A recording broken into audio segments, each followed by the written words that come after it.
সবাইকে রাঙামাটি ক্ষুদ্র নৃগোষ্ঠী সাংস্কৃতিক ইনস্টিটিউট থেকে সবাইকে বৈশুক সাংগ্রাই বিজু বিহুর শুভেচ্ছা। আসলে আজকে ৩ এপ্রিল থেকে রাঙামাটিতে ৭ দিন ব্যাপী রাঙামাটি জেলা পরিষদ এবং রাঙামাটি ক্ষুদ্র নৃগোষ্ঠী সাংস্কৃতিক ইনস্টিটিউটের উদ্যোগে ৭ দিন ব্যাপী মেলা শুরু হয়েছে।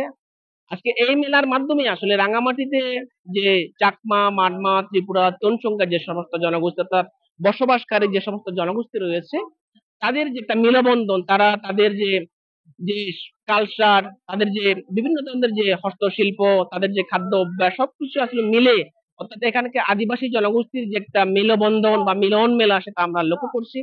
এখানে যে সমস্ত আদিবাসী জনগোষ্ঠী তাদের হস্তশিল্প, তারা পণ্য যে সমস্ত জিনিসপত্র আছে তারা সেখানে এখানে বিক্রয় এবং প্রদর্শনী করছেন। এর মাধ্যমে আসলে বাংলাদেশ থেকে যে আসা যে মানুষ যে পার্বত্য চট্টগ্রামের জনগোষ্ঠী সম্পর্কে, তাদের যে লাইফ স্টাইল সম্পর্কে তারা এখানে যে জানতে পারবে। পাশাপাশি আমরা দেখতে পাচ্ছি যে এখানে যে আদিবাসী জনগোষ্ঠীগুলো তাদের যে বিভিন্ন তাদের সংস্কৃতি কর্মকাণ্ডের মাধ্যমে তারা তাদের নিজেদের সংস্কৃতি তারা ফুটিয়ে তোলার চেষ্টা করছেন।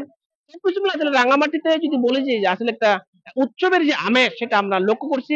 এই উৎসব আগামী ৯ এপ্রিল পর্যন্ত চলবে। আমরা এরপরে আসলে বাংলাদেশ আদিবাসী ফোরাম পার্বত্য অঞ্চলের আয়োজনে আরো ৩ দিন ব্যাপী যে বৈশুক সাংগ্রাই বিজু উৎসব সেটাও হবে। এরপরে আসলে মারমাদের যে যে সাংগ্রাই জলোৎসব সেটাও কিন্তু হবে।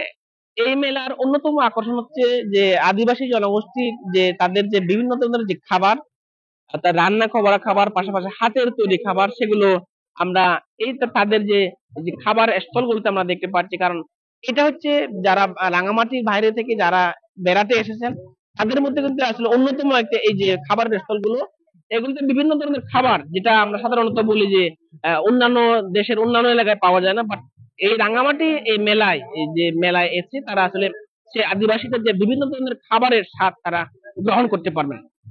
এই মেলাটি রাঙামাটি মানুষের মাঝে প্রাণের সঞ্চার করেছে।